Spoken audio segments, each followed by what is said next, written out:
Right. நம்ம பிஎம்ஏட last கிளாஸ்ல படிச்ச விஷயம்தான் நவீன உலகத்துல முகாமையாளர்கள் எதிர்கொள்ளக்கூடிய சவால்கள் சம்பந்தமாக படிச்சோம். நவீன உலகத்தில் முகாமையாளர்கள் எதிர்கொள்ளக்கூடிய சவால்கள். அடுத்து நிதித்துறையில் காணப்படக்கூடிய முகாமையாளர்களுக்கு காணப்படக்கூடிய தொழில்நுட்ப ரீதியான திறன்கள் சம்பந்தமாக பார்த்தோம். ரைட். இன்றைக்கு படிக்க போற கோட்பாடு முக்கியமான ஒரு சப்ஜெக்ட் தான் முகாமைத்துவத்திற்கான கோட்பாடுகள். முகாமைத்துவம் சார்ந்த கோட்பாடுகள் சம்பந்தமாக தான் நம்ம என்ன செய்ய போறோம் இன்றைய கிளாஸ்ல பார்க்க போறோம். முகாமைத்துவத்தை பொறுத்தளவையில நாம பிரதானமாக படிக்கக்கூடிய கோட்பாடுகளை பார்த்தீங்கன்னா 3 வகையான கோட்பாடுகள் இருக்கு. கோட்பாடுகள் என்று சொன்னா என்ன நம்ம முதலாவது விளங்கிக் கொள்ளணும். விதிகள் என்று படிச்சிருப்போம். நியூட்டனின் 3ஆம் விதி என்றெல்லாம் படிப்போம். ரைட். அதே போலதான் என்னன்னு சொன்னா சில அறிஞர்கள் என்ன செஞ்சிருப்பாங்க, ஆய்வு செய்யக்கூடிய ஆட்கள் முகாமைத்துவம் சார்ந்த அறிஞர்கள் பல்வேறுபட்ட நிறுவனங்களுக்கு விசிட் பண்ணி அல்லது அவங்க வேலை செய்யற இடத்தை ஒரு பிரச்சனை ஒன்று தோன்றும், ஒரு ப்ராப்ளம் ஒன்று வரும். அந்த பிரச்சனைக்கு என்ன செய்வாங்க என்று சொன்னா தீர்வு காண்றதுக்காக வேண்டி என்ன செய்வாங்க, ஆய்வு நடவடிக்கையில் ஈடுபடுவாங்க. ரிசர்ச், ஆய்வு செயற்பாடுகள், கேள்விகளை பல்வேறு வகையான கேள்விகளை கேட்டு அங்கிருந்து விடைகளை பெற்றுக்கொள்வாங்க. அப்படி ஒரு நிறுவனத்துல மட்டும் இல்லாமல் ஒன்றுக்கும் மேற்பட்ட நிறுவனங்கள்ல பல்வேறுபட்ட நபர்களினூடாக என்ன செய்வாங்க, அந்த ஆராய்ச்சியை செய்வாங்க. அப்படி ஆய்வுகளை மேற்கொண்டு அவங்க எடுக்கின்ற முடிவுகள் இருக்குதானே, கன்க்ளூஷன், அவங்க எடுக்கக்கூடிய முடிவுகளை வச்சு என்ன செய்வாங்கன்னு சொன்னா கோட்பாடுகளை உருவாக்குவாங்க. இந்த விடயத்தை நீங்கள் பின்பற்றினால் இவ்வாறான விளைவுகள் ஏற்படும், இந்த விடயத்தை நீங்கள் பின்பற்றினால் உங்களுக்கு நன்மை கிடைக்கும், இவ்வாறான விடைகள் கிடைக்கும் என்று என்ன செய்வாங்க, பல்வேறு வகையான கோட்பாடுகளை அவங்க என்ன செஞ்சாங்க, அறிமுகப்படுத்தியிருந்தாங்க. அவ்வாறு முகாமைத்துவம் சார்பாக அறிமுகப்படுத்தப்பட்டு முக்கியமான கோட்பாடுகள் தான் இந்த 3 வகையான கோட்பாடுகள். முதலாவது விஞ்ஞான முகாமைத்துவ கோட்பாடு, இரண்டாவது பழமை வாய்ந்த நிறுவன கோட்பாடு அல்லது அட்மினிஸ்ட்ரேட்டிவ் தியரி என்று சொல்லுவோம், நிர்வாக முகாமைத்துவ கோட்பாடு, மூன்றாவது அதிகாரவியல் கோட்பாடு. அதிகாரவியல் கோட்பாடு 3 வகையான கோட்பாடுகள் இருக்கு. இந்த 3 வகையான கோட்பாடுகள் தான் என்ன நமக்கு பிரதானமான கோட்பாடுகளாக நாம் என்ன செய்ய போறோம், இன்றைய கிளாஸ்ல படிக்க போறோம். ரைட். இந்த 3 கோட்பாடுகளையும் கண்டுபிடிச்ச ஆக்கள்ற பிக்சர் தான் இதுல காட்டப்படுது. இதுல பாருங்க, சயின்டிபிக் மேனேஜ்மெண்ட் தியரி, முகாமைத்துவ அதாவது விஞ்ஞான முகாமைத்துவ கோட்பாடு. இதை கண்டுபிடிச்சாதான் டெய்லருங்கிற நபர். அடுத்து நிர்வாக அல்லது முகாமைத்துவ கோட்பாடு, நிர்வாக முகாமைத்துவ கோட்பாடை கண்டுபிடிச்சால்தான் இந்த ஃபயோல், ஹென்ரி ஃபயோல். அடுத்தால பாத்தீங்கன்னு சொன்னா மெக்ஸ் வெபர்ங்கிற இந்த அறிஞர், அதிகாரவியல் கோட்பாடு. இவ்வாறு 3 கோட்பாடுகளையும் கண்டுபிடிச்சாக்கள் தான் இந்த 3 வகையான நபர்கள்.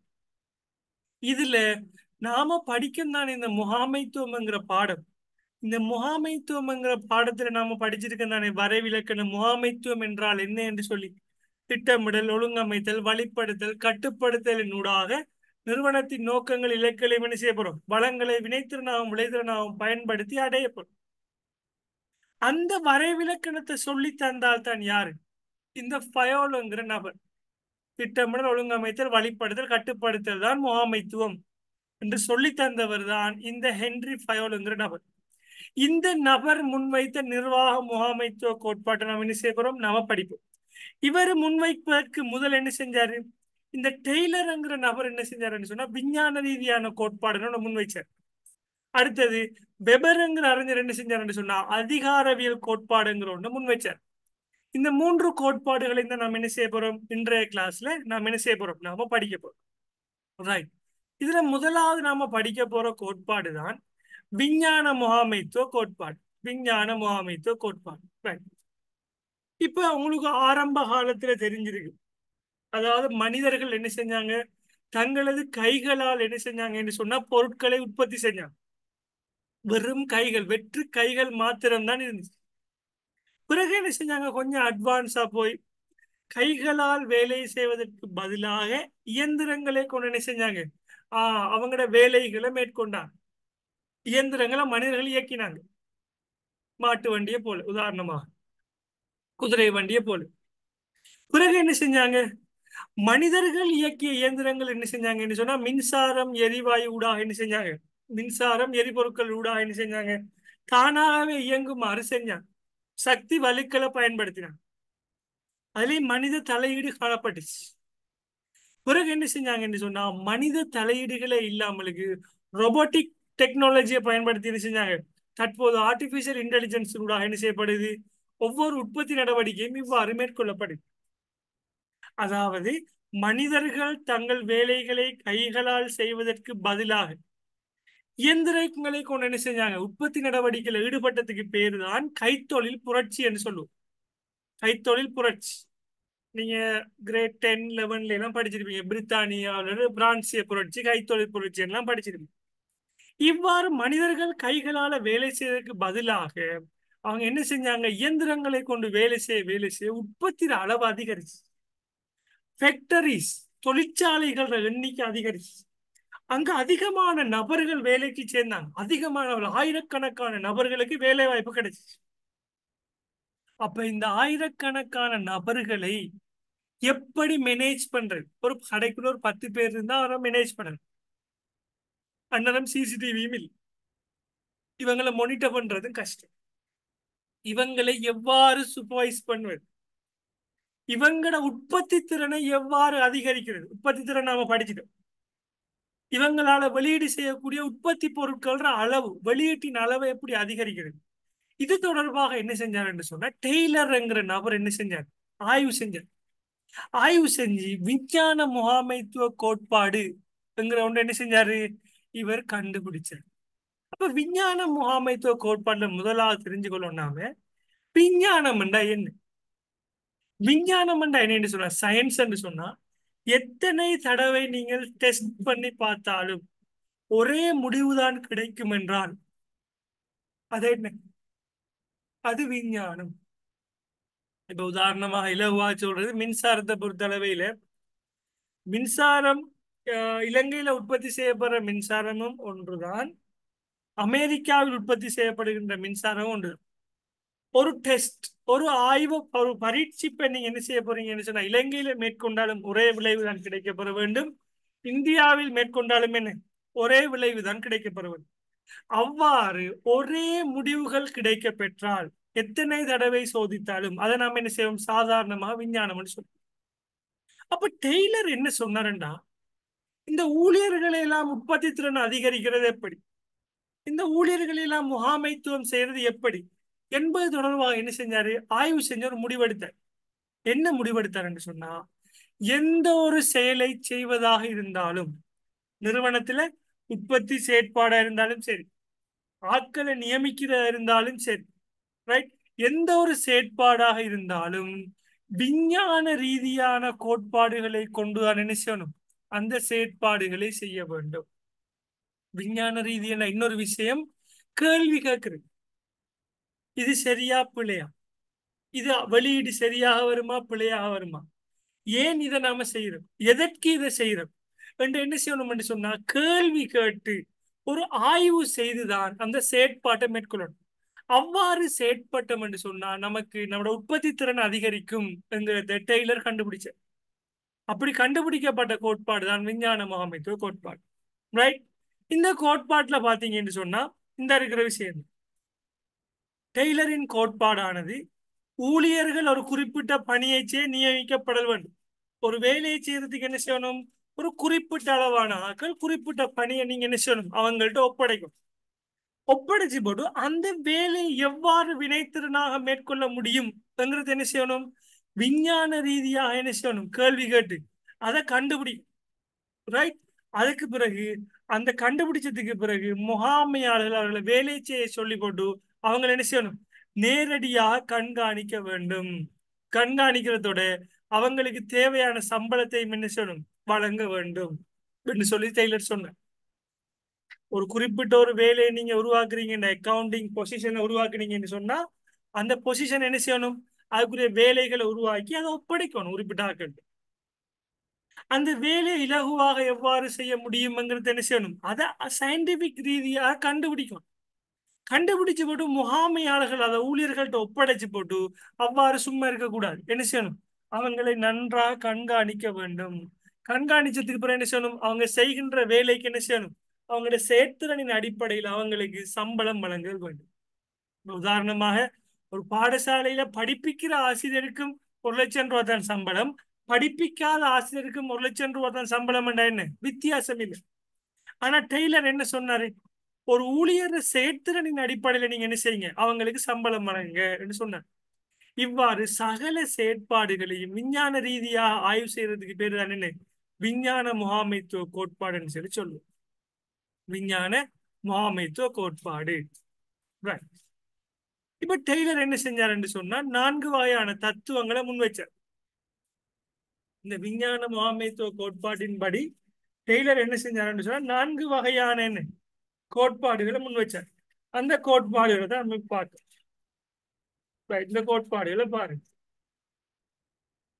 என்ன கோட்பாடுகளை முன்வைச்சார்?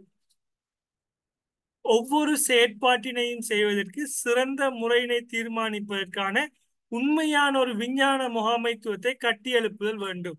இந்த பிரெக்கெட்டுக்கு இருக்கிற விஷயத்தை பாடமாய கொள்ளும். டெய்லர் முன்வைத்த 4 கோட்பாடுகள் என்ன முன் வச்சிருக்காரு? ஒவ்வொரு செயற்பாட்டினையும் என்ன செய்யணும்? அறிவியல் சார்ந்ததாக செய்ய வேண்டும். ஒரு ஸ்ட்ரக்சர், எந்த ஒரு வேலையை செய்யறேன்னு சொன்னாலும் அறிவியல் சார்ந்ததாக என்ன செய்யணும்? செய்ய வேண்டும் என்று சொன்னார். அதற்கு பிறகு முகாமைத்துவம் மற்றும் ஊழியர்களுக்கிடையே சிநேகபூர்வமான ஒத்துழைப்பை உருவாக்குதல் வேண்டும். என்ன செய்யக்கூடாது? முகாமியார்களும் ஊழியர்களும் அடிக்கடி சண்டை பிடித்துக் கொண்டிருக்க கூடாது. அடிக்கடி சண்டை பிடித்துக் கொண்டிருந்தால் நிறுவனத்தில் என்ன செய்யாது? உற்பத்தி திறன் ஏற்படாது. இவங்களோட சண்டை தான் காணப்படுமே தவிர வெளியீட்டின் அளவு காணப்படாது. ஆகவே என்ன செய்யணும்? அதாவது அறிவியல் சார்ந்ததாக வேலைகளை தீர்மானிக்கணும். முகாமையாளர்களும் ஊழியர்களும் என்ன செய்யணும்? ஒரு சிநேகபூர்வமான முறையில வேலை செய்யணும். எந்தெந்த ஊழியருக்கு எது தெரியுமோ அதைத்தான் என்ன செய்யணும்? அவங்களுக்கு ஒப்படைக்கணும். ஒவ்வொருவரினதும் திறமைக்கு ஏற்ப அவங்களோட வேலையை ஒப்படைக்கணும். ஒரு ஆடை தொழிற்சாலையில துணிகளை வெட்டுவதற்கு தான் ஒரு ஆள் சிறப்பு தேர்ச்சி அடைஞ்சிருக்காரு என்று சொன்னா அவர்கிட்ட வெட்டுவதற்கு தான் ஒப்படைக்கும். அவர்கிட்ட அயன் பண்றதுக்கு ஒப்படைக்க கூடாது. ஒரு நபர் அயன் பண்ணுவதில் நான் சிறப்பு தேர்ச்சி அடைஞ்சிருக்காரு என்று சொன்னா அவரை விற்பனை சேல்ஸுக்கு நாம போடக்கூடாது, சேல்ஸுக்கு நியமிக்க கூடாது. அவர் அயன் பண்ற செயற்பாட்டுக்கு தான் நம்ம என்ன செய்யணும்? நியமிக்கணும் என்று சொன்னார். அதுக்கு பிறகு ஊழியர்களுக்கு விஞ்ஞான முறையிலான கல்வி மற்றும் அபிவிருத்தியை வழங்க வேண்டும் என்று சொன்னார். இப்ப விஞ்ஞான முறையிலான கல்வி மற்றும் அபிவிருத்தி என்ன? இப்ப ஒரு நிறுவனத்துல குமாரங்கிற ஒரு நபர் இருக்காரு என்று சொன்னா எந்த ஒரு ட்ரைனிங் வந்தாலும் அவரை தான் அனுப்புறோம். இந்த ட்ரைனிங் யாருக்கு தேவை, யாருக்கு இந்த ட்ரைனிங் கொடுத்தா அவங்க உற்பத்தி திறன் அதிகரிக்கும்ங்கிறதை எல்லாம் கவனத்தில் கொள்றேன். அவர் முகாமையாளர் ரிலேஷன் என்று சொல்லி குமாருக்கு மட்டும்தான் வரக்கூடிய அனைத்து வெளிநாட்டு பயிற்சிகளையும் வழங்குறது. இதால முன்னேற்றம் ஏற்படுமா என்று சொன்னா என்ன? இதால எவ்விதமான முன்னேற்றம் ஏற்படாது. பார்த்தான் டெய்லர் சொன்னாரு, ஊழியர்களுக்கான விஞ்ஞான முறையிலான கல்வி, அவங்கள்ட்ட கேள்வி கேட்டு உங்களுக்கு இந்த ட்ரைனிங் வேணுமா, இந்த ட்ரைனிங் கிடைத்தால் உங்களோட உற்பத்தி திறன் அதிகரிக்குமா இல்லையா இந்த கேட்டு என்ன செய்யணும்? நீங்க உங்களோட உற்பத்தி செயற்பாட்டை மேற்கொள்ளணும், சாரி அவங்களோட கல்வி அபிவிருத்தி செயற்பாட்டை மேற்கொள்ள வேண்டும் என்று செஞ்சார் டெய்லர் சொன்னார். இதுதான் என்ன? டெய்லர் முன்வைத்த 4 அடிப்படையான தத்துவங்களாக காணப்படும். ரைட். இப்ப இதுதான் விஞ்ஞான முகாமைத்துவ கோட்பாடு. இந்த விஞ்ஞான முகாமைத்துவ கோட்பாட்டுல மிகவும் பிரதானமான விஷயம் என்ன என்று சொன்னா ஊழியர்கள உற்பத்தி திறனை அதிகரிக்கிறது. அவுட்புட், வெளியீட்டின் அளவு அதிகரிக்கிறது என்ன இவங்களோட பர்பஸாக காணப்படுமே தவிர ஊழியர்கள நலன் சம்பந்தமாக என்ன செய்ய மாட்டாங்க, இவங்க கருத்தில் கொள்ள மாட்டார்கள். ஆகவே இந்த விஞ்ஞான முகாமைத்துவ கோட்பாட்டின் பிரதிகூலங்களை பார்த்தீங்கன்னு சொன்னா விமர்சனம். இந்த விஞ்ஞான முகாமைத்துவ கோட்பாடு எல்லா நிறுவனத்துக்கும் பொருந்துமா என்று கேட்டா இது எல்லா நிறுவனத்துக்கும் இந்த விஞ்ஞான முகாமைத்துவ கோட்பாடு பொருந்த. இது விசேட நிறுவனங்களுக்கு தன்னை செய்யும் இந்த விஞ்ஞான முகாமைத்துவ கோட்பாடு பொருந்தும். அதே நேரம் இந்த கோட்பாடு யார போக்கஸ் பண்ணுதுன்னு சொன்னா, இப்ப ஒரு ஆடை தொழிற்சாலையில யார் ஆணிவேர்? ஒரு கார்மெண்ட் ஃபேக்டரியில ஆடைகளை தைப்பவர்கள், அவங்கதான் மெயின். அவங்க யாரு? உயர் மட்டமா, நடுத்தர மட்டமா? இல்ல, அவங்க யாருன்னு சொன்னா கீழ் மட்டம். முதல் நிலை மட்டம். இவங்கள்ல அப்ளை பண்ணக்கூடிய ஒரு தியரி தான் என்ன, இந்த சயின்டிபிக் மேனேஜ்மெண்ட் தியரி, விஞ்ஞான முகாமைத்துவ கோட்பாடு. ரைட். இப்ப பாருங்க, விஞ்ஞான முகாமைத்துவ கோட்பாட்டின் விமர்சனங்கள் என்ன. விமர்சனம் என்னன்னா உங்களோட பிரதிகூலங்களை தான் சொல்றாங்க விமர்சனம். ஒன்று என்ன, இந்த விஞ்ஞான முகாமைத்துவ கோட்பாடு தொழில்நுட்ப விடயங்கள்ல என்ன செய்யப்படுது, கூடுதலான கவனம் செலுத்துது. சரிதான். இவங்க மெஷினரிஸை பயன்படுத்தி உற்பத்தி திறனை அதிகரிக்கிறது, ஊழியர்களோட உற்பத்தி திறனை எவ்வாறு அதிகரிக்கலாம் என்கிறத இவங்களோட போக்கஸா இருக்கு. அதிகமான இயந்திரங்கள் பாவிக்கப்படும், மனிதவியல் ரீதியான காரணிகள் புறக்கணிக்கப்படும். அடுத்தது டீம் ஒர்க்ஸ் என்ன செய்யப்படுது, குழு ரீதியான நடத்தைகள் புறக்கணிக்கப்படுது. ஒரு முகாமையாளர் தனிப்பட்ட தீர்மானத்துக்கு தான் என்ன செய்யப்படுது, இவங்களுக்கு முக்கியத்துவம் வழங்கப்படுகின்றது, முக்கியத்துவம் வழங்கப்படுகின்றது. ரைட். இதான் என்ன, விஞ்ஞான முகாமைத்துவ கோட்பாட்டின் விமர்சனமாக காணப்படும். ஆகவே இதுதான் டெய்லர் கோட்பாடாக காணப்படும். சின்ன ஒரு விஷயம், டெய்லர் கோட்பாடு என்ன, விஞ்ஞான முகாமைத்துவ கோட்பாடு என்ன சொன்னாரு, ஒரு ஆளை வேலைக்கு சேர்க்க விஞ்ஞான ரீதியான அடிப்படையில நம்ம என்ன செய்யணும், சயின்டிபிக் ரீதியாக ஆய்வு செஞ்சு கேள்வி கேட்டுத்தான் அவரை நியமிக்கணும், அவரை பணியை ஒப்படைக்கணும். ஒப்படைச்சு போட்டு என்ன செய்யணும், அவருக்கு முகாமைக்கும் இடையே என்ன செய்யணும், ஒரு நல்ல உறவை ஏற்படுத்தும். ரைட். அந்த வேலையை எப்படி செய்யணுங்கிறத என்ன செய்யணும், சயின்டிபிக் ரீதியாக தீர்மானிக்கும். அவங்களோட திறமைக்கு ஏற்ப வேலைகளை வழங்கணும். அடுத்தது அவங்களுக்கு வேலையை வழங்குறதோட அவங்களுக்கு சம்பளம் வேதனங்கள் என்ன செய்யணும் வழங்கி அவங்களுக்கு கல்வி பயிற்சி அபிவிருத்தியை விஞ்ஞான ரீதியாக மேற்கொள்ள வேண்டும் என்று சொல்ற கோட்பாடு தான் விஞ்ஞான முகாமைத்துவ கோட்பாடு. ரைட். இப்பதான் நம்ம அடுத்த கோட்பாட்டுக்கு வாரம். இரண்டாவது கோட்பாடு நிர்வாக முகாமைத்துவ கோட்பாடு.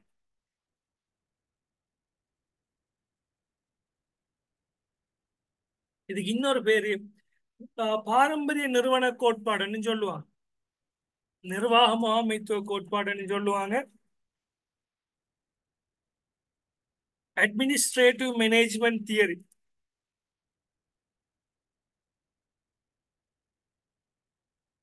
நிர்வாக முகாமைத்துவ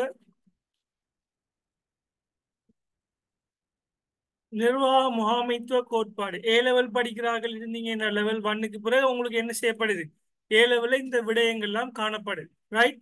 ஏ லெவல் படிச்ச ஆக்களுக்கும் நீங்க என்ன செஞ்சிருப்பீங்க, இந்த விடயங்களை பிசினஸ் சப்ஜெக்ட் முகாமைத்துவம்ங்கிறதுல படிச்சிருப்பீங்க. ரைட். இப்ப நாம பார்க்க போற முகாமைத்துவ கோட்பாட்டுல இரண்டாவது கோட்பாடு என்ன கோட்பாடு, இந்த ஹென்றி ஃபயோல்ங்கிற நபர், இவர்தான் நவீன முகாமைத்துவத்தின் தந்தை என்று அழைக்கப்படுவர்.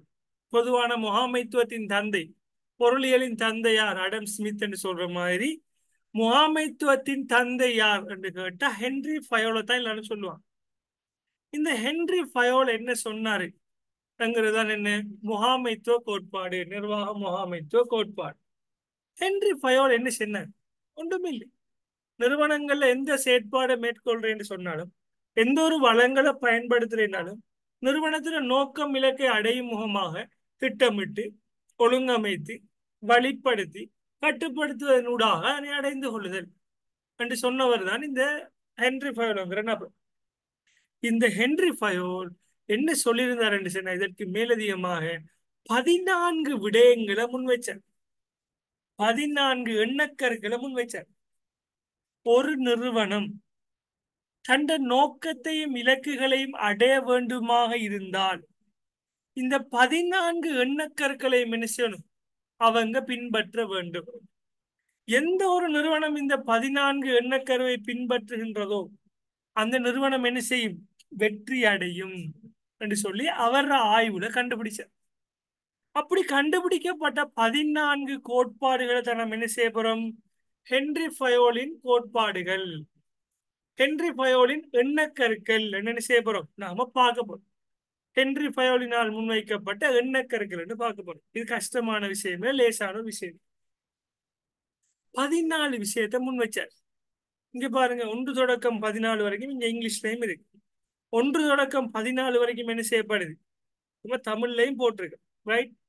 இதுல ஹென்றி ஃபயோல், இதுல உங்களுக்கு எம்சிக்யூல கேள்வி வரலாம், இதுல ஒரு 14 விடயத்துல ஒரு விடயத்தை சொல்லி போட்டு அதுல ஒரு டெபினிஷனை தந்து இதை என்ன என்று சொல்லி கேட்கலாம்.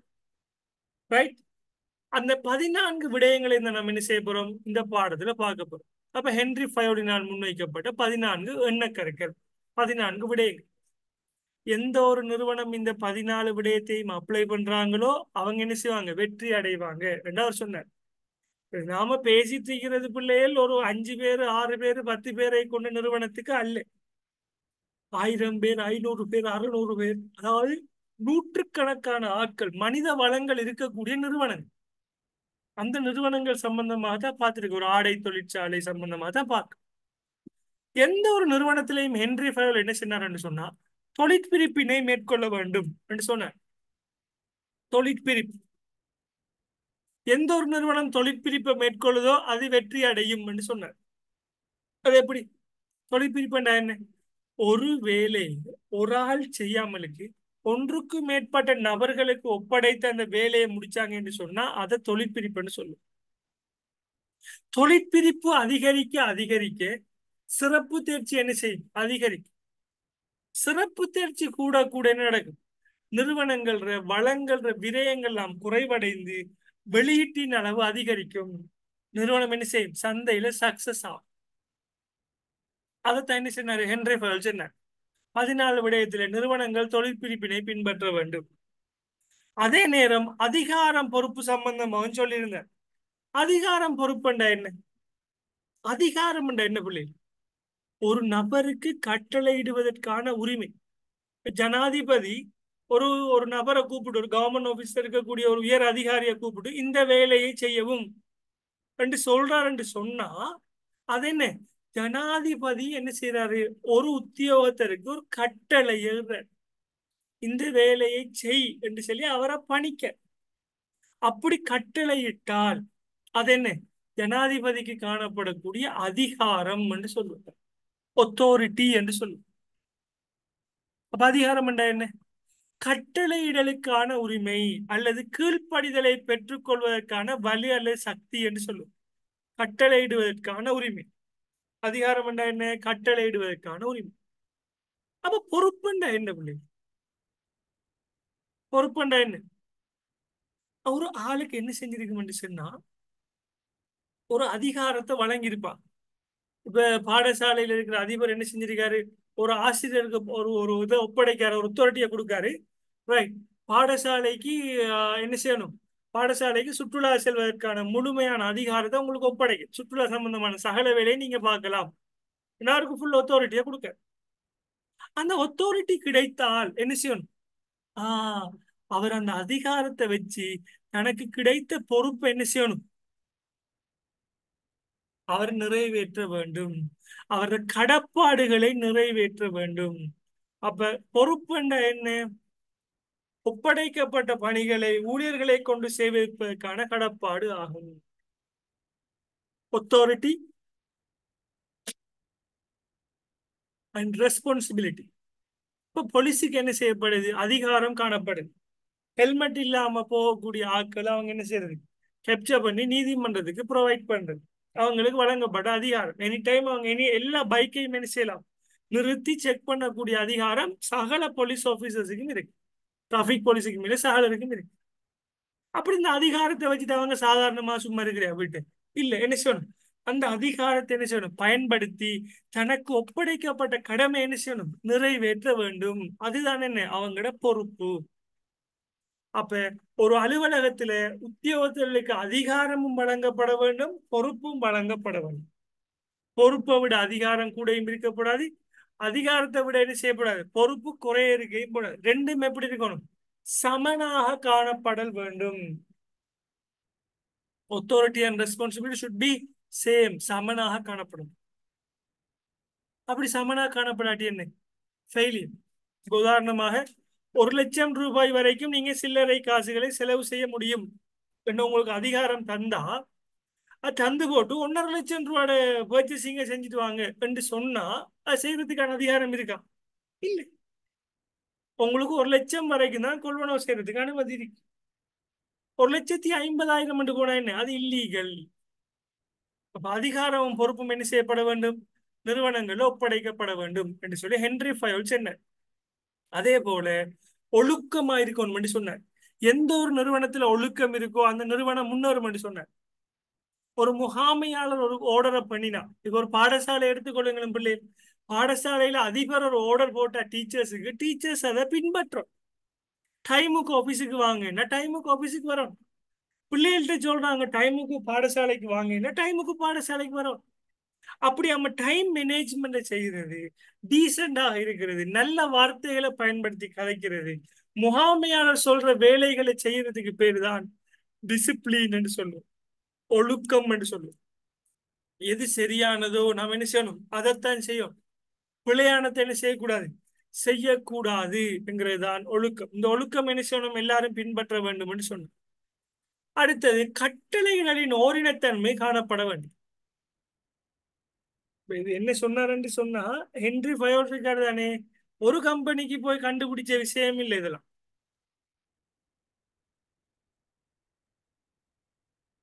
ஒன்றுக்கும் மேற்பட்ட நிறுவனங்களுக்கு விசிட் பண்ணினார். விசிட் பண்ணி பார்த்து இந்த நிறுவனத்துல வெற்றிக்கு காரணம் என்ன, அந்த நிறுவனத்துல நல்ல டிசிப்ளின் இருக்கு, அந்த நிறுவனத்துல அதிகாரம் பொறுப்பும் சமன ஒப்படைக்கப்பட்டிருக்கு, அந்த நிறுவனத்துல தொழிற்பிரி இதான் விஷயம். அப்படி ஒவ்வொரு நிறுவனத்தையும் ஆய்வு செஞ்சு கண்டுபிடிச்ச நல்ல விஷயங்களை வச்சுதான் 14 ஹென்றி ஃபயோலின் 14 கோட்பாடுகள் என்ன செஞ்சாரு, உருவாக்கினார்.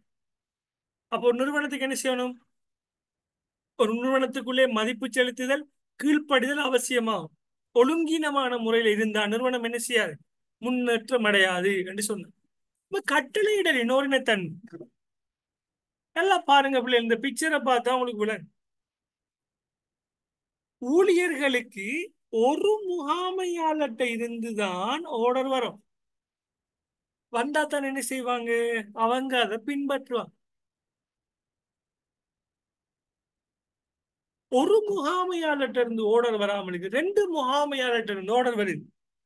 ஒரு முகாமையாளர் சொல்றாரு 1,00,000 ரூபாய்க்கு பொருள் வாங்க, இன்னொரு முகாமையாளர் சொல்றாரு இல்ல 1,00,000 ரூபாய்க்கு பொருள் வாங்க வேண்டாம், 50,000 ரூபாய்க்கு மாத்திரம் வாங்கினால் போதுமானது. 2 பேருக்கும் இடையே முரண்பாடா இல்லையா, முரண்பாடு. ஊழியர்களுக்கு பிரச்சனையா இல்லையா, யார கதையை கேட்பது என்று சொல்லி முரண்பாடு. அப்ப கட்டளையிடலின் ஒழுக்கத்தன்மை என்று சொன்னா, ஊழியர் ஒருவருக்கு என்ன செய்யப்பட வேண்டும், ஒரு முகாமையாளர்கிட்ட இருந்து என்ன செய்யணும்னு சொன்னா கட்டளைகள் கிடைக்கப்பெற வேண்டும். அப்படி கிடைச்ச நிறுவனம் மட்டும்தான் முன்னேறும் என்று சொன்னார். அடுத்தது வழிப்படுத்துதலின் ஓரினத்தன்மை. இப்ப உதாரணமாக இப்ப ஒரு வாகனத்தை எடுத்தா, அல்லது 2 3 வாகனங்கள் இருக்குன்னு சொன்னா, எல்லாரும் என்ன செய்யணும், ஒரு இலக்கை நோக்கி தான் என்ன செய்யணும், அவங்க நகரணும். இந்த பிக்சரை பார்த்தா விளங்கணும். ஊழியர்கள் எல்லாம் என்ன செய்யணும், ஊழியர்கள் எல்லாம் என்ன செய்யணும் என்று சொன்னா ஒரு இலக்கை நோக்கி தான் என்ன செய்யணும், அவங்க நடைபெற வேண்டும், அவங்க செல்ல வேண்டும். ஒரு இலக்கை நோக்கி தான் அவங்க நடக்கும். ஒன்றுக்கும் மேற்பட்ட இலக்குகள் என்ன செய்யக்கூடாது, இருக்கக்கூடாது. இப்ப ஏங்கிற வழியும் காணப்படுது, பிங்கிற வழியும் காணப்படுதுன்னு சொன்னா எல்லாரும் என்ன செய்யணும், ஒரு வழியை நோக்கித்தான் நடக்கும்.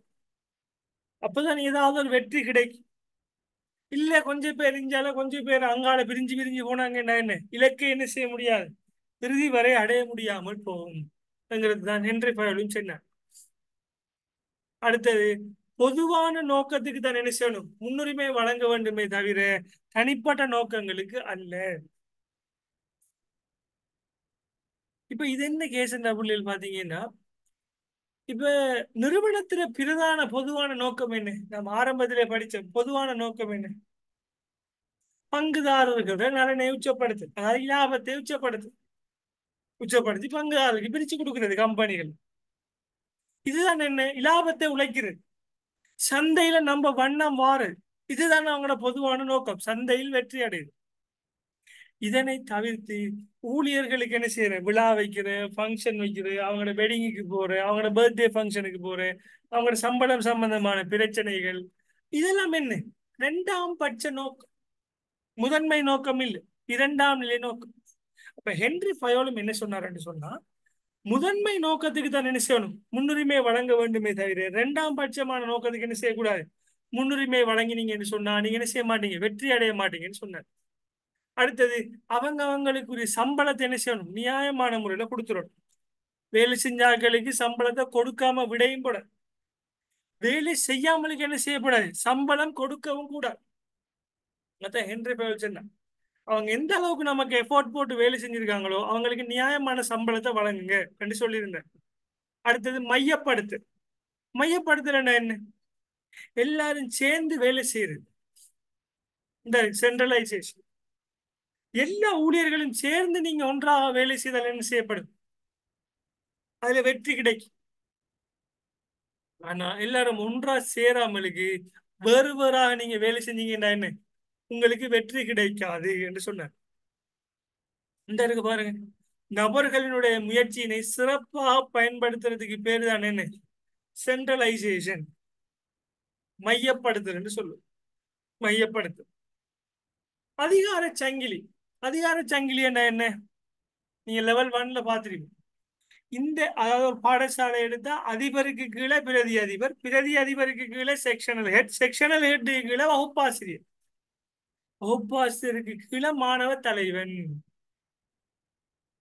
அப்ப என்ன, ஒவ்வொரு நபர்களுக்கு கீழேயும் ஒவ்வொரு ஒரு கேட்டகரி இருக்கு. அப்ப என்ன செய்வார் அதிபர், அந்த பாடசாலையை நடத்தணும் என்று சொன்னா அவர் அதிகாரத்தை என்ன செய்வாரு, மத்த ஆட்களுக்கு ஒப்படைச்சிருப்பார். இந்த வேலையை நீங்க செய்யுங்கன்னு சொல்லி. அதான் என்ன, அதிகார சங்கிலி என்று சொல்லும். இப்ப இந்த பிக்சர்ல பாருங்க, ஜெனரல் மேனேஜர் ப்ரொஜெக்ட் மேனேஜருக்கு அதிகாரம் கொடுத்திருக்காரு ப்ரொஜெக்டுக்குரியது. அவரு கேள்வி கேட்க மாட்டாரு, ப்ரொஜெக்ட் மேனேஜர் தான் செஞ்சு முடிக்கும். ப்ரொஜெக்ட் மேனேஜர் என்ன செஞ்சிருப்பாரு, அவருக்கு கீழே இருக்கக்கூடிய ஊழியர்களுக்கு அந்த வேலையை ஒப்படைச்சிருப்பாரு. அப்ப அவங்க என்ன செய்யணும், பெற்றுக்கொள்கின்ற சம்பளத்துக்கு எப்ப என்ன செய்யணும், அவங்க என்ன செய்யணும், வேலை செய்யணும். இதைத்தான் என்ன அதிகார சங்கிலி என்று சொல்லுவோம். ஒவ்வொரு அதிகார மட்டத்திலிருந்தும் அதிகாரம் என்ன செய்யறது, கீழே குடுபட்டு வாருது. அதாவது ஜனாதிபதி, பாராளுமன்றம், பாராளுமன்றத்துக்கு கீழே கேபினெட் மினிஸ்டர்ஸ், அவங்களுக்கு கீழே என்ன சாதாரணமான அமைச்சர்கள் இருக்கிற மாதிரி தான் அதிகார சங்கிலி. அடுத்தது ஓர்டர். ஓர்டர் என்று சொல்லுவோம், அல்லது நான் இதை ஒழுங்கு சொல்லி நான் டிரான்ஸ்லேட் பண்ணியிருக்கேன். ஓர்டர் என்று சொல்றேன்.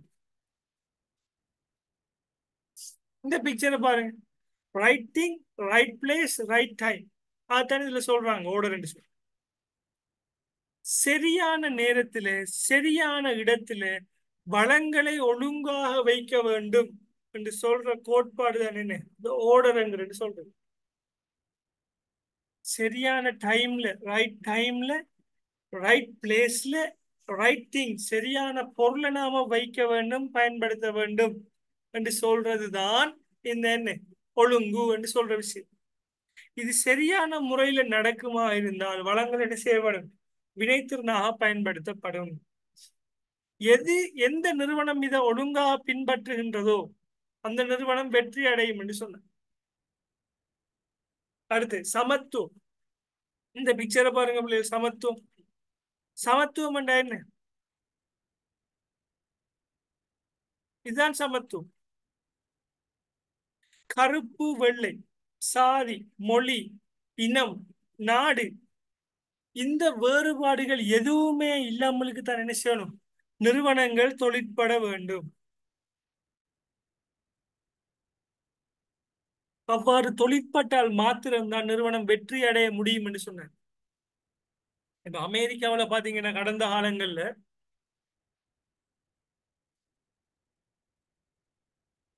நிறைய வித்தியாசமான நடைமுறைகள் காணப்பட்டுச்சு. கருப்பர்கள் வெள்ளையர்கள் என்று சொல்லி ரெண்டாக நிற ரீதியான பிரச்சனைகள் காணப்பட்டுச்சு.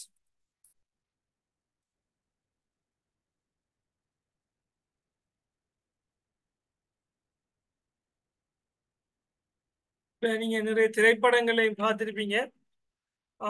கருப்பினத்தவர்களுக்கும் வெள்ளை இனத்தவர்களுக்கும் என்ன, ரெண்டு பேருக்கும் ரெண்டு பேருக்கும் ஏதாவது முரண்பாடுகள் இருந்துட்டே இருந்துச்சு ஆரம்பத்துல.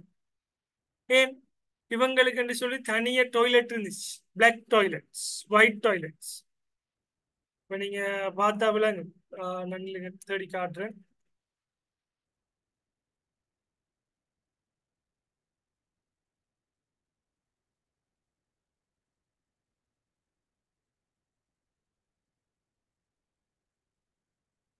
இதுல காணல, இன்னைக்கு நான் இன்னொரு தரம் காட்டுறேன். சமத்துவம் அவங்களுக்கு என்னன்னு சொன்னா, சாதி மத ரீதியான இன ரீதியான பிரச்சனைகள் எதுவுமே என்ன செய்யக்கூடாது, நிறுவனத்துக்குள்ள இருக்கக்கூடாது. நிறுவனத்துக்கு நீங்க வந்துட்டீங்கன்னு சொன்னா அங்க என்ன இருக்கணும்? எல்லாரும் ஃப்ரெண்ட்ஸ், எல்லாரும் ஒரே மாதிரியான ட்ரெஸ் கோட், எல்லாருக்கும் ஒரே மாதிரியான சம்பளம், ஒரே மாதிரியான ரூல்ஸ் அண்ட் ரெகுலேஷன் இருந்தா மட்டும்தான் அந்த நிறுவனம் முன்னேறும் என்று சொன்னார். அப்படி இல்லை, கருப்பினத்தவர்களுக்கு முன்னுரிமை, வெள்ளை இனத்தவர்களுக்கு முன்னுரிமை இல்லை. இந்த பொசிஷன் இவருக்கு தான், இந்த இனத்தவருக்கு இல்லை என்றெல்லாம் என்ன செய்யக்கூடாது, அங்க இருக்கக்கூடாது. இப்ப நீங்க ஸ்போர்ட்ஸ் எடுத்துக்கொள்ளுங்க, நம்மளே ஸ்போர்ட்ஸ் எடுத்துக்கொண்டீங்கன்னு சொன்னா திறமையான விளையாட்டு வீரருக்கு தான் என்ன செய்யணும், அவங்களுக்கு முன்னுரிமை கொடுக்கும். அவர் இந்த இனத்தவர், இந்த மொழி பேசுறவர், இவர் இந்த நாட்டுக்காரர் என்று மாத்திரம் அவருக்கு முன்னுரிமை வழங்க முடியுமா? இல்லை. அதைத்தான் அவர் சொன்னார் ஹென்றி பயோ. ஒரு நிறுவனத்துல பாத்தீங்கன்னா சமத்துவத்தை பேணணும். சமத்துவம் பேணாத நிறுவனம் சந்தையில் நிலைத்திருக்காது என்று சொன்னார். அடுத்து தனிநபர் தொழில் பாதுகாப்பு. ஒரு நிறுவனத்துக்கு பாத்தீங்கன்னு சொன்னா இப்ப நீங்களே எடுத்துக்கொள்ளுங்க. ஒரு கம்பெனிக்கு போறீங்க, போன முதலாவது நாளே சொல்றார், இந்த 2 மாதத்தால என்ன, இந்த கம்பெனியை நாங்க க்ளோஸ் பண்ணிடுவோம், நீங்க என்ன செய்யுங்க 2 மாதம் மட்டும் வேலை செஞ்சுட்டு நீங்க வீட்டை போகலாம் என்று சொன்னா அந்த கம்பெனியில நீங்க வேலை செய்வீங்களா? வேலை செய்ய மாட்டி. 2 மாதத்தால திருப்பி வேலை தேடணுமே ஒழுங்கான கம்பெனி. அப்ப கஷ்டம். அப்ப நீங்க என்ன செய்வீங்க? உடனடியாக உங்களுக்கு எந்த கம்பெனி 2 வருடம், 3 வருடம், 5 வருடங்களுக்கு உங்களுக்கு தொழில் பாதுகாப்பை தருகின்றதோ அந்த கம்பெனில வேலைக்கு சேருவீங்க. அதான் எல்லாரோட மென்டாலிட்டியும். அதைத்தான் ஹென்றி ஃபயோலும் கேப்சர் பண்ணினார். இந்த நீங்க நிறுவனம் நடத்தக்குள்ள தொழில் பாதுகாப்பை நீங்க ஊழியர்களுக்கு வழங்கினால் திறமையான ஊழியர்கள் என்ன செய்ய மாட்டாங்க, நம்முடைய கம்பெனியை விட்டு இன்னொரு கம்பெனிக்கு போக மாட்டாங்க என்று சொன்னேன். அடுத்தது புத்தாக்கம். ஒரு நிறுவனம் பழைய விடயத்தை மட்டுமே தொடர்ச்சியாக செய்யக்கூடாது, புது விடயங்களையும் செய்யணும். இப்ப ஹோட்டல்ஸை பாருங்க, ஹோட்டல் எல்லாம் பாருங்க, உங்களோட ஏரியாவில் இருக்கக்கூடிய ஹோட்டல்ஸ் எல்லாம் 2000ஆம் ஆண்டு எப்படி இருந்துச்சோ அப்படித்தான் இப்பயும் இருக்கு. சில சில்லறை கடைகளை பாருங்க, 2005ல் எப்படி இருந்துச்சோ இப்பயும் அப்படித்தான் இருக்கு. மாறி இருக்காங்களான்னு சொன்னா நோ சேஞ்ச். இப்போ புத்தாக்கம் என்ன? புதிதாக சிந்தித்தல், வரக்கூடிய பிரச்சனைகளுக்கு தீர்வு வழங்கும் முகமாக புதிதாக சிந்தித்தல். இப்ப எல்லாருக்கும் பிளாஸ்டிக் பாவனையால கேன்சர் வருது என்று சொன்னா என்ன செஞ்சாங்க? ரைட், தாவரவியல் பொருட்களை வைத்து என்ன செஞ்சாங்க? பிரஷ் தயாரிச்சாங்க, சோப் தயாரிச்சாங்க, வேற வேற பொருட்களை தயாரிச்சாங்க. ஏன்? புத்தாக்கம். இதெல்லாம் என்ன? புத்தாக்கம். அதெல்லாம் இந்த புத்தாக்கத்தை நீங்க என்ன செய்யணும்? கட்டாயம் ஒவ்வொரு நிறுவனமும் என்ன செய்யணும்? அமுல்படுத்த வேண்டும் என்று ஹென்றி ஃபயோல் சொன்னார். இதெல்லாம் இல்லாட்டி இந்த நிறுவனம் என்ன, ஃபெயிலியர் ஆயிரும் சொன்னார். அடுத்த குழு தொடர்பான எண்ணம். டீமை பத்தி என்ன செய்யணும்? எப்ப யோசிக்கணும். எந்த ஒரு வேலையும் என்ன செய்யணும் சொன்னா நம்ம டீமோட டிஸ்கஸ் பண்ணணும். நேராகவோ மறையாகவோ என்ன செய்யணும்? டீமா டிஸ்கஸ் பண்ணி நம்ம என்ன செய்யணும்னா டீமை மோட்டிவேட் பண்ணி தான் என்ன செய்யணும்? வேலை செய்யணும். Team work. இப்ப கிரிக்கெட்டை யோசிங்க. இப்ப கிரிக்கெட்ல டீம் ஒர்க்ங்கிறது முக்கியம். டீம் ஒர்க் இல்லாட்டி என்ன, அந்த மேட்சை வின் பண்ணல. ஒரு ஆள் போல் அறிவாரு, ஒரு ஆள் ஃபீல்டிங் செய்ய மாட்டார். ஒரு போல் வரும், கேட்ச் பிடிக்கிறதுக்கு 2 பேர் போவாங்க, 2 பேருமே கேட்ச் பிடிக்க மாட்டாங்க. ஏன்? 2 பேருக்கும் கோஆர்டினேஷன் இல்லை. இப்ப நிறுவனத்திலையும் எப்படி இருக்கணும் சொன்னா எல்லாரும் ஒரு டீமா இருக்கணும். வேற வேற பிரான்ச், வேற வேற செக்ஷன் என்று சொல்லி யோசிக்காம இது எனது நிறுவனம் ரெண்டு வேலை செய்யக்கூடிய அளவுக்கு இருக்கணும். அதே போல அவங்களுக்கும் என்ன செய்யணும்?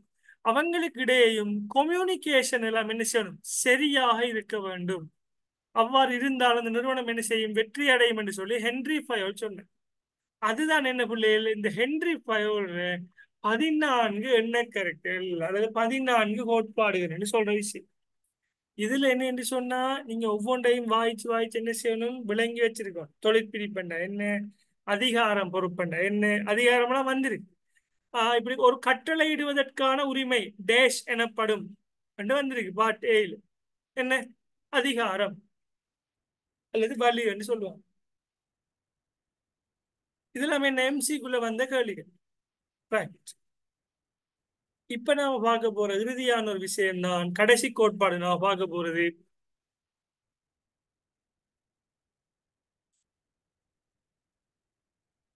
அதிகாரவியல் கோட்பாடு, பியூரோக்ராட்டிக் மேனேஜ்மெண்ட் தியரி. இந்த போட்டோவை பார்க்கக்குள்ளே உங்களுக்கு விளங்கும். அதிகாரவியல் என்று சொல்லக்கே ஹிட்லர் தான் ஞாபகத்துக்கு வருவார். அதிகாரவியல் என்றா அத்தாரிட்டி. மஹிந்த ராஜபக்ஷ, கோத்தபாய ராஜபக்ஷ அவங்க என்ன ஞாபகத்துக்கு வருவாங்க? அதிகாரவியல். ஆர்மி போலீஸ் அவங்க தான் அதிகாரம் இலங்கையில். ஆர்மி போலீஸ் தான் அவங்க அதிகாரம். Navy, air force. அப்ப நல்லா ஞாபகம் வச்சுக்கோங்க. அதிகாரவியல் கோட்பாடுன்னா என்னன்னா பெரும்பாலும் எங்க அமுல்படுத்தப்படுறது இது? அளவுக்கு அதிகமான மனித வளம் காணப்படும் நிறுவனம். இப்ப ஆர்மியில பாத்தீங்கன்னு சொன்னா எத்தனை பேர் இருப்பா? லட்சக்கணக்கில் ஆட்கள் இருப்பாங்க. இந்தியாவில எல்லாம் பாத்தீங்கன்னா லட்சக்கணக்கில் ஆட்கள். இலங்கையிலே தான் லட்சக்கணக்கான ஆட்கள். ஆர்மியில எல்லாம் பாத்தீங்கன்னா லட்சக்கணக்கு. போலீஸ்லயும் அப்படித்தான். நேவி, ஏர்ஃபோர்ஸ், ஏன்னா யுத்தம் நடந்த இடம். லட்சக்கணக்கான ஆட்கள் இருப்பான். அப்ப இவங்களை நான் எப்படி மேனேஜ் பண்றேன்? எல்லாரையும் கூப்பிட்டு இருப்பாட்டி, நாம் குழுவாக வேலை செய்ய வேண்டும், நேராக தொழிற்பட வேண்டும், எல்லாரும் சமத்துவத்தை பேண வேண்டும், ஒரு ஆள்கிட்ட இருந்து மட்டும்தான் ஆர்டர் வரும். இப்படி எல்லாரும் என்ன செய்யணும்? ஒருவருக்கு ஒரு விட்டு கொடுக்க வேண்டும். இப்படியெல்லாம் நாம இந்த ஹென்ரி ஃபயோல்ற கோட்பாட்டை நாம ஆர்மியில பயன்படுத்தலாமான்னு சொன்னா இல்ல. அங்க இருக்கிறாக்கெல்லாம் என்ன ஒரு வித்தியாசமான மைண்ட் செட்ல வந்திருப்பான். அவங்களோட கையில எல்லாம் வெப்பன் இருக்கு. இந்த ஒரு சுமூகமான பேச்சுவார்த்தைகள் அவங்களுக்கு இடமில்லை. இப்படிப்பட்ட ஆயிரக்கணக்கான ஆட்கள், லட்சக்கணக்கான ஆட்கள் வேலை செய்யக்கூடிய நிறுவனங்கள் இருக்குதானே, அங்க இருக்கக்கூடிய ஊழியர்களை முகாமைத்துவம் செய்யறதுக்கும் கட்டுப்படுத்துறதுக்கும் பின்பற்றுற கோட்பாடுதான் அதிகார முகாமைத்துவ கோட்பாடு. அதிகாரவியல் முகாமைத்துவ கோட்பாடுன்னு சொல்லுவாங்க. அதிகாரவியல்னு சொல்லுவாங்க. பியூரோக்ராட்டிக், பியூரோக்ராட்டிக்னு சொல்லுவாங்க.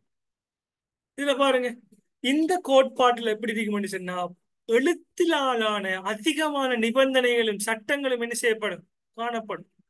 ரூல்ஸ் அண்ட் ரெகுலேஷன் பெர்ஃபெக்டா இருக்கு. இப்ப கவர்மெண்ட் ஆபீஸ்ல இருந்தா என்ன கோட்பாடு? அதிகாரவியல் கோட்பாடு. ஹென்றி ஃபயோல்ற கோட்பாடு எல்லாம் இல்ல அங்க. டைமுக்கு வேலைக்கு வராட்டி சம்பளம் இல்லை. டைமுக்கு வேலைக்கு வராட்டி லீவ். லீவை இன்ஃபார்ம் பண்ணாட்டி வேலை பறந்துடும். வேலை இல்லாம போயிடும். லஞ்சம் வாங்கினா வேலை இல்லாம போயிடும். ஆபீஸ் டைம்ல போன் பார்க்கல, ஆபீஸ் டைம்ல ஃபேஸ்புக் பார்க்கல, ஆபீஸ்ல வேலை செய்யற இன்னொரு ஆளுக்கு ஏசையில தவறான வார்த்தையை பயன்படுத்தி ஏசையில பப்ளிக்கு ஏச முடியாது. ரைட்? டபுள் மீனிங்ல கதைக்கல. இதெல்லாம் என்ன? கவர்மெண்ட்ல இருக்கக்கூடிய ரூல்ஸ். என்ன ஸ்ட்ரிக்டான ரூல்ஸ் இருக்கு. ஆதாரத்தோட ஏதாவது பிழைகள் மாட்டுப்பட்டால் என்ன அவங்களுக்கு வேலை இல்லாம போகும். தண்டனை வழங்கப்படும். இவ்வாறான கோட்பாட்டுக்கு பேர் தான் என்ன? அதிகாரவியல் கோட்பாடு. ரைட்? இந்த கோட்பாடை பாருங்க பிள்ளை. இது army, police, navy, government sectors, ஆயிரக்கணக்கான ஆட்கள் இருக்கிற இடங்களை பின்பற்றப்படும். இப்ப நாம இது மெக்ஸ் வெபர் கண்டுபிடிச்ச அவர் அந்த பிக்சருகளே பார்ப்போம். இந்த பியூரோக்ராட்டிக் தியரியை பாருங்க யாருக்கு பொருத்தம்? கவர்மெண்ட் செக்டர்ஸும் லார்ஜ் ஆர்கனைசேஷன் அண்ட் ஃபர்ம், பாரிய ஆயிரக்கணக்கான ஆட்களை கொண்ட நிறுவனங்களுக்கும் கவர்மெண்ட் செக்டர்ஸுக்கும் என்ன இந்த மெக்ஸ் வெபர் கோட்பாடு பொருந்தும். மெக்ஸ் வெபர் என்ன சொன்னார்? இந்த இருக்கிறத சொன்னார். மெக்ஸ் வெபர் சொன்ன விஷயம் இந்த இருக்கு பாரு. மெக்ஸ் வெபர் என்ன சொன்னாரு? ஒருவருக்கு கீழே தான் ஒருவர் வேலை செய்ய வேண்டும், அவருக்கு கீழே தான் இன்னொரு வேலை செய்ய வேண்டும். அதாவது ஆர்கனைசேஷன் ஹையரார்க்கியை சொன்னார். அதாவது நிறுவனத்துல என்ன அந்த கட்டமைப்பு தான் சொன்னார். ஸ்ட்ரக்சர், யாருக்கு கீழ் யார் வேலை செய்ய வேண்டும், யாருக்கு கீழ் யார் வேலை செய்ய வேண்டும் என்று தெளிவான முறையில் என்ன செய்யப்பட வேண்டும்? எழுத்திலான ரூல்ஸ் அண்ட் ரெகுலேஷன் என்ன செய்யணும்? அங்கே காணப்பட வேண்டும். அப்படி காணப்பட்ட அந்த கோட்பாட்டுக்கு பேர் என்ன? அதிகாரவியல் முகாமைத்துவ கோட்பாடு, பியூரோக்ராட்டிக் மேனேஜ்மெண்ட் தியரி.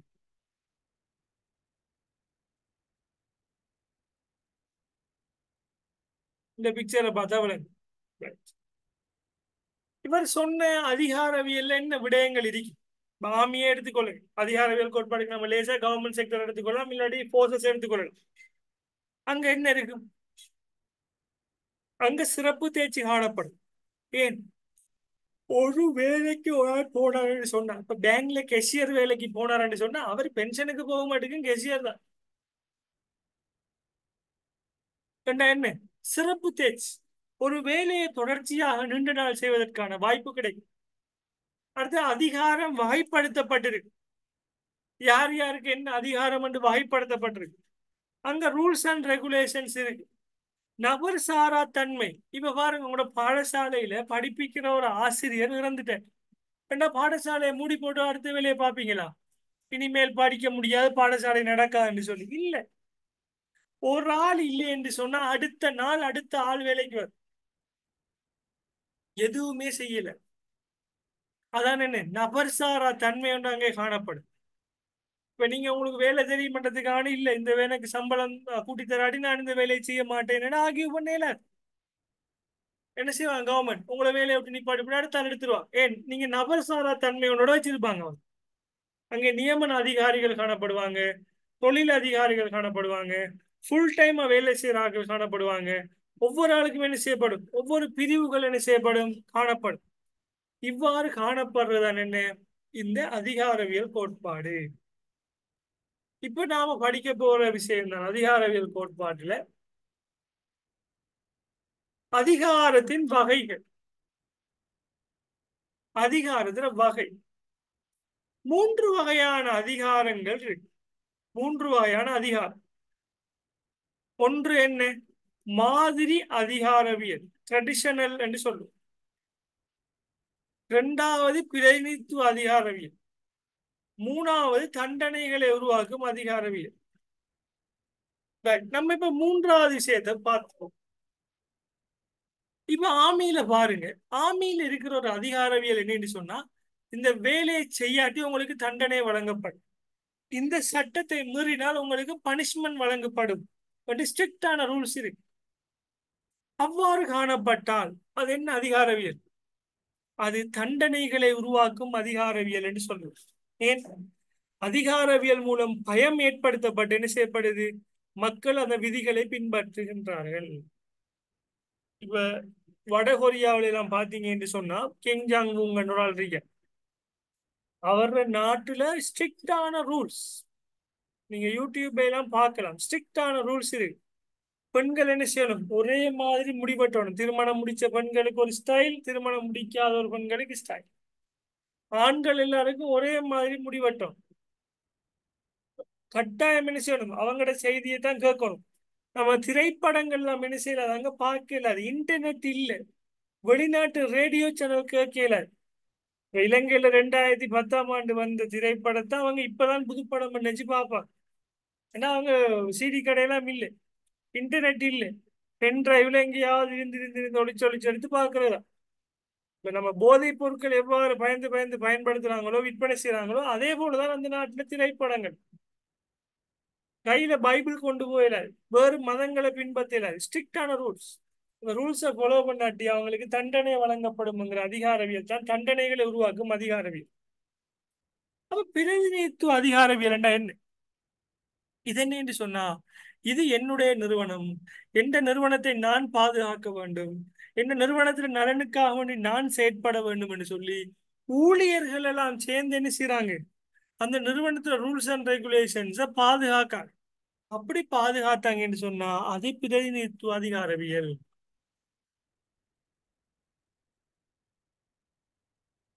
இப்ப இந்த பிக்சர்ல இருக்கிறத பாருங்க உள்ளே.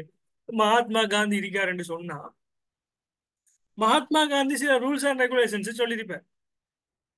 சத்திய சோதனை இவ்வாறு தான் நான் நடந்து கொள்ள வேண்டும், இவ்வாறு அஹிம்சை வழி போராட்டம் செய்ய வேண்டும் என்று அவர் வைத்தார்.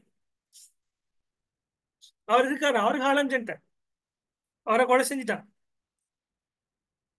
ஆனா அவரால் முன்வைக்கப்பட்ட விடயங்கள் இப்பயும் பின்பற்றப்படுதா? இல்லையா?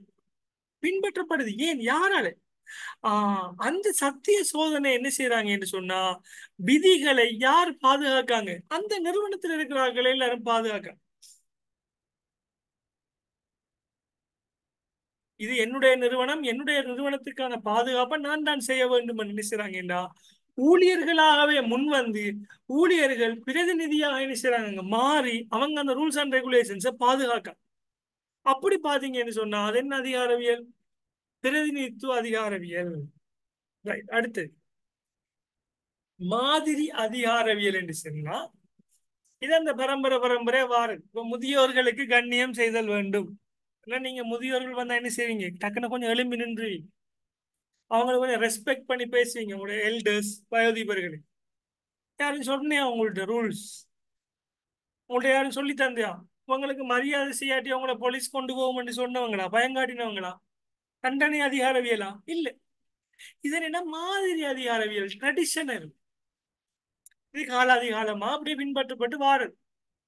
எப்படி மன்னராட்சியை போல. எலிசபெத் மகாராணி இருக்காங்களே, அவங்களுக்கு என்ன செய்யப்பட முடிக்கூடிய இளவரசி. அவங்களுக்கு சில சட்டங்கள் இருக்கு, அவங்களுக்கு சில அதிகாரங்கள் இருக்கு. அப்படி என்ன செய்வாங்கன்னா மாதிரி பரம்பரை பரம்பரையாக, அதாவது ட்ரெடிஷனலாக என்ன செய்யப்படுது, அவங்களுக்கு அதிகாரங்கள் பகிர்ந்தளிக்கப்பட்டு வந்தா அதை மாதிரி அதிகாரவியல் சொல்லுவோம். இந்த மாதிரி அதிகாரவியலை பாத்தீங்கன்னு சொன்னா எல்லாம் என்ன செய்யப்படாது, இவங்களுக்கு எல்லா ரூல்ஸும் இருக்க. பிரித்தானியாவின் மகாராணி என்று சொன்னாலும் பிரித்தானியாவே ஃபுல்லா கண்ட்ரோல்ல வச்சிருக்க மாட்டாங்க. ஜஸ்ட் ஒரு பப்பை, அதாவது ஒரு இவங்கட ஒரு ஜஸ்ட் ஒரு மகாராணி என்ற பேருக்கு வச்சிருப்பாங்களே தவிர இவட கதை என்ன செய்யாது, அங்கிட்டு படாது. அங்க மக்கள் ஆட்சி என்ன செய்யப்படும், அங்க நடக்கும். இதான் என்ன மாதிரி அதிகாரவியல் என்று சொல்லுவோம். அப்ப அதிகாரவியல் கோட்பாட்டால நன்மையும் இருக்கு தீமையும் இருக்கு. என்ன நன்மை என்ன தீமை? அதிகாரவியல் கோட்பாட்டை பாத்தீங்கன்னா நீங்க முதலாவது ஞாபகம் வந்துடணும். அதிகாரவியல் கோட்பாடுன்னு சொன்னாலே ஆர்மி, போலீஸ், கவர்மெண்ட், இந்த ஜொப்புகள் தான் அதிகாரவியல் கோட்பாடு. இங்க தானே இது பிரயோகிக்கப்படுது, கவர்மெண்ட் செக்டர்ஸ்ல, ஆர்மி, போலீஸ், நேவியில. என்ன நன்மை? ஸ்ட்ரிக்டான ரூல்ஸ் அண்ட் ரெகுலேஷன் இருக்கிறதால ஊழியர்கள் என்ன செய்யலாம், இலகுவாக மேனேஜ் பண்ணலாம். எல்லாரும் இன்று வேலைக்கு வர வேண்டும், வராவிட்டால் சம்பளம் இல்லை என்று ஸ்ட்ரிக்டான ரூல்ஸ் எல்லாரும் வேலைக்கு வருவார். அவங்கள மேனேஜ் பண்ற லேஸ். இந்த ரூல்ஸ் அண்ட் ரெகுலேஷன் பின்பற்றாதவர்களுக்கு வேலை இல்லை, விலைக்கு விட்டுருவோம் என்றா அவங்க பின்பற்றுவாங்க. அப்ப என்ன, முகாமைத்துவம் செய்யறது இலகு. அடுத்தது யார் யாருக்கு என்னென்ன கடமைகள் பொறுப்புகள் என்ன செய்யப்பட்டிருக்கு, அங்கே ஒதுக்கீடு செய்யப்பட்டிருக்கு. இப்ப கவர்மெண்ட்ல பாருங்க, இப்ப உங்களுடைய ஸ்கூல் டீச்சர்ஸ பாருங்க, இவருக்கு இன்ன பாடம் தான், இத்தனை பாட வேளை, இந்த பாடம் கணித பாடம்னா கணித பாடம் தான் படிப்பிக்கலாம் ஒரு ஆசிரியர். ஐசிடி படிப்பிக்கல. ஒரு தமிழ் பாடம்னா தமிழ் பாடம் தான் படிப்பிக்கலாம், ஒரு சயின்ஸ் படிப்பிக்கல. இப்ப டிராபிக் போலீஸை பாத்தீங்கன்னு சொன்னா டிராபிக்கோட சம்பந்தப்பட்ட போலீஸ் கேஸுகளை தான் அவர் பிடிக்கலாம், டிராபிக் போலீஸ். அதை எழுதலாம். கொலையோடு சம்பந்தப்பட்ட விடயங்களை அவர் விசாரணை செய்யலாமா டிராபிக் போலீஸ்? இல்ல. அவங்களுக்கு இருக்கக்கூடிய அதிகாரம் பொறுப்புகள் என்ன செய்யப்பட்டிருக்கும், கடமைகள் எல்லாம் தெளிவாக ஒதுக்கீடு செய்யப்பட்டிருக்கும் அதிகாரவியல் கோட்பாடு. ரைட். அடுத்தது இவங்களுக்கு ஆட்களை சேர்க்கிறது, அடுத்தது இவங்களுக்கு பதவியேற்பு நடக்கிறது, ப்ரொமோஷன், இதெல்லாம் என்ன நிபுணத்துவத்தின் அடிப்படையில் என்ன செய்யப்படும், இவங்களுக்கு மேற்கொள்ளப்படும். இப்ப ஆர்மி போலீஸ்ல பாருங்க, நிறைய நாள் சரியான முறையில் டிசிப்ளினாக நடந்திருந்தா தான் ஒரு ஆள், அவருக்கு திறமை இருந்தா தானே அவருக்கு ப்ரொமோஷன் கிடைக்கும் அடுத்த பொசிஷனுக்கு. கவர்மெண்ட்லயும் தான். இப்ப அக்கௌண்டன்ட்ல இருந்து கிரேட் 3ல இருந்து கிரேட் 2, கிரேட் 2ல இருந்து கிரேட் 1, அங்கே சீஃப் அக்கௌண்ட். ஒவ்வொரு கேட்டகரி இருக்கு. ஆடிட் எக்ஸாமினர், அடுத்த audit officer, audit superintendent, assistant auditor general, அப்படி அப்படின்னு செய்யப்படுது. கவர்மெண்ட்ல மாறுது ஒவ்வொரு பொசிஷன். ஒரு ஆசிரியர் இருந்தவர் ஆசிரியர்ல இருந்து டெபுட்டி பிரின்சிபல் ஆகுது, டெபுட்டி பிரின்சிபல் இருந்து பிரின்சிபல் ஆகுது. இதெல்லாம் எப்படி, அவங்களோட எக்ஸாம் ஒன்று வைப்பாங்க, அதுல திறமையை வெளிப்படுத்தினா என்ன செய்வாங்க, அதுல ஆட்கள் சேர்ப்பாங்க. அப்ப அதிகாரவியல் கோட்பாட்டுல திறமை நிபுணத்துவத்தின் அடிப்படையில் ப்ரொமோஷன் வழங்கப்படும். அடுத்தது அங்க தொழிற்பிரிப்பு சிறப்பு தேர்ச்சி காணப்படும், கட்டாயம் இருக்கு. யார் யாருக்கு இந்த வேலை என்ன செய்யப்பட்டிருக்கும்,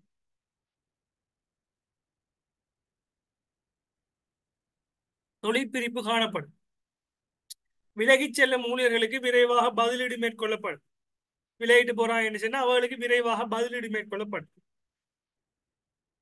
இதெல்லாம் என்ன அதிகாரவியல் கோட்பாட்டு நன்மை. அப்ப அதிகாரவியல் கோட்பாட்டு பிரதிகூலங்கள் என்ன? அப்ப கவர்மெண்ட்ல இந்த ரூல்ஸை பின்பற்றுறாங்க தானே, ஸ்ட்ரிக்டான ரூல்ஸ் அண்ட் ரெகுலேஷன். வேலைக்கு வராட்டி வேலையை விட்டு நிப்பாட்டும், வேலைக்கு வராட்டி தண்டனை வழங்கப்படும். ஆபீஸ் டைம்ல என்ன செய்யலாது, சிகரெட் பிடிக்கல. ஆபீஸ் டைம்ல அல்கஹால் பாவிக்கலாது, கவர்மெண்ட் ரூல்ஸ். அலுவலகத்தில் இருக்கக்கூடிய பெண்கள்ட்ட என்ன செய்யலாது, தவறான விதத்தில் நடந்து கொள்ள இயலாது. டீசெண்டா ட்ரெஸ் பண்ணணும், இதெல்லாம் ரூல்ஸ் அண்ட் ரெகுலேஷன், ஸ்ட்ரிக்டான ரூல்ஸ்.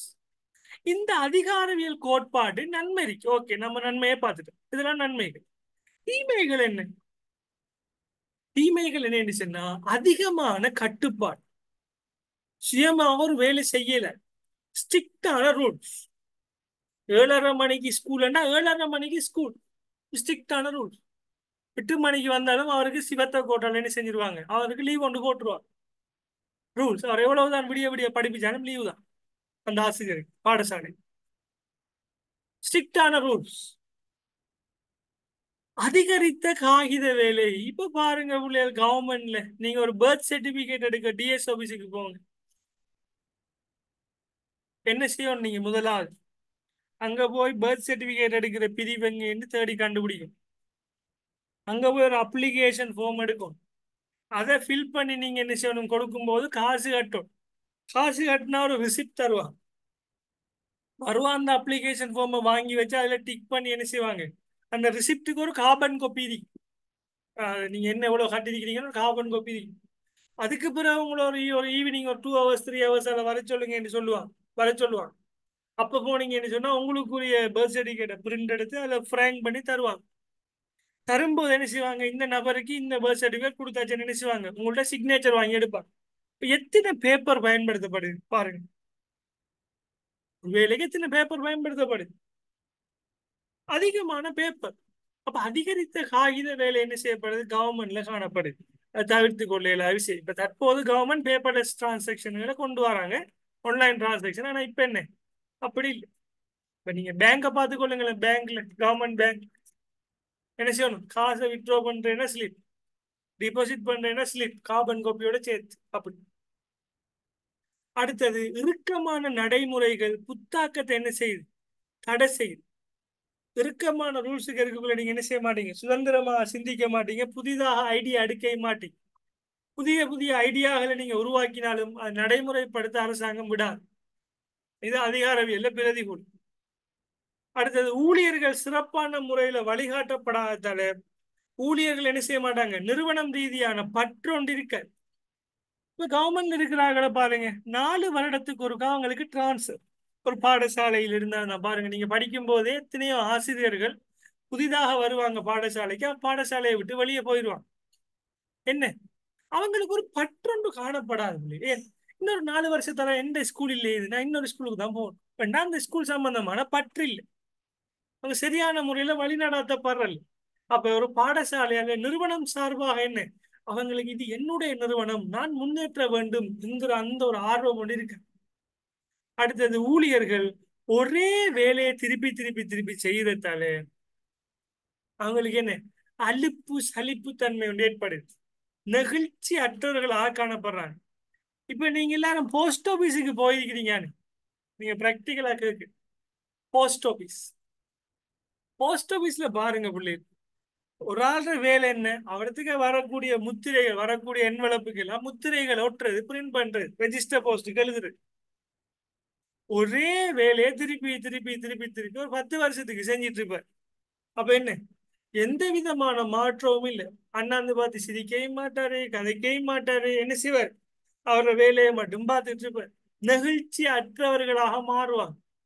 கிட்டத்தட்ட ரொபோ தான். இந்த வேலையை மட்டும் செய்யணும்னா அது மட்டும் செஞ்சுட்டே இருப்பாங்க. எந்த விதமான முன்னேற்றமும் இருக்க. அப்ப இதெல்லாம் என்ன, அதிகாரவியல் கோட்பாட்டுல என்ன, நமக்கு இருக்கக்கூடிய பிரதிகூலங்கள். அப்ப இதான் என்ன, அதிகாரவியல் கோட்பாடோடு சம்பந்தப்பட்ட விடை. ரைட். ஆகவே நம்ம இதோட நிப்பாட்டி கொள்வோம் பிள்ளைகள் கிளாஸ். ரைட். அங்கே நடத்தை சார் அணுகுமுறை. நடத்தை சார் அணுகுமுறை என்று சொன்னா, இது மனிதர்களுக்கு முன்னுரிமை வழங்கி, இப்ப மனிதவியல் ரீதியான எண்ணங்கள், மனித வளங்களை ஊக்குவிச்சு பயிற்சி கொடுத்து அவங்களுக்கு டீம் ஒர்க்குகளை எல்லாம் நம்ம உருவாக்கினோம் என்று சொன்னா, அதன் ஊடாக நம்ம மனித வளங்களை வினைத்திறனாக பயன்படுத்தலாம் என்று சொல்ற கோட்பாடு தான் என்ன, நடத்தை சார் கோட்பாடு. நிறுவனத்தில் காணப்படக்கூடிய மனித வளங்களை மோட்டிவேட் பண்ற, நல்லா வேலை செய்யுங்க, okay you are very good very good என்று மோட்டிவேட் பண்றது. அவங்களுக்கு எல்லாருக்கும் ட்ரைனிங் கொடுக்குறது, அவங்களுக்கு டீம் ஒர்க் அறிமுகப்படுத்துறது, அவங்களுக்கு இடையில வரக்கூடிய சண்டைகளை குறைக்கிறது. மனித வளங்கள் தான் நிறுவனத்துக்கு முக்கியம் என்று சொல்லி அவங்கள மட்டும் ஃபோக்கஸ் பண்ணி அவங்களோட உற்பத்தி திறனை அதிகரிக்கிறதுக்கு நாம பின்பற்ற கோட்பாட்டுக்கு பேர் தான் என்ன, நடத்தை. அவங்களோட நடத்தையோடு சம்பந்தப்பட்டதாக மேற்கொள்ளப்படுற கோட்பாடு நடத்தை சார் கோட்பாடு. மனித வளங்கள் நடத்தை என்ன புள்ளி, சில டைம்ல கோவப்படுவாங்க, சிரிப்பாங்க, சந்தோஷப்படுவாங்க, சண்டை பிடிப்பாங்க, கவலைப்படுவாங்க. இவங்க எல்லாத்தையும் ஆராய்ஞ்சி அவங்களை என்ன செய்யறது, ஊக்குவிக்கிறது. பயிற்சி கொடுக்குறேன், டீம் ஒர்க்கை கொண்டு வர, அவங்களுக்கிடையே வரக்கூடிய பிரச்சனைகளை தீர்க்கிறேன். இதுல ஃபோக்கஸ் பண்ணி அவங்களோட உற்பத்தி திறனை மேம்படுத்துற கோட்பாட்டுக்கு பேர் தானே என்ன? நடத்தை சார் கோட்பாடு. ரைட். அப்ப இதோட நாம நிப்பாட்டி கொள்வோம். அங்கால நம்ம அடுத்தது படிக்க போற கோட்பாடு ஜப்பான். வித்தியாசம், ஜப்பான்ல என்ன முகாமைத்துவம், இந்த முகாமைத்துவம் எங்களுக்கு சரி வரா, இதெல்லாம் பழசு. ஜப்பான் சொல்றாங்க, நாங்க ஒரு கோட்பாட்டை உங்களுக்கு முன்வைக்கும், ஹை குவாலிட்டி. அந்த ஸ்டோரி நான் சொல்றேன் அடுத்த கிளாஸ்ல. ஹை குவாலிட்டியான ஒரு மேனேஜ்மெண்ட் சிஸ்டத்தை நாங்க கொண்டு வரோம். ஜப்பான் சொன்ன கோட்பாடு என்ன, 5S என்ன, ஜப்பானிய கோட்பாட்டுக்கு மேற்கத்திய கோட்பாட்டுக்கு முடியான வித்தியாசம் என்ன எங்கிறத பார்த்தோம் சொன்னா இந்த யூனிட் என்ன செய்யுது, இந்த யூனிட் முடியுது. அடுத்து நம்ம என்ன செய்யலாம், திட்டமிடல், ஒழுங்கமைத்தல், வழிப்படுத்தல், கட்டுப்படுத்தல் என்ன செய்யலாம், நம்ம ஆரம்பிக்கக்கூடியதாக இருக்கு. ஆகவே இதோட நம்ம கிளாஸை முடிச்சு கொள்வோம் பிள்ளைகள். ரைட்.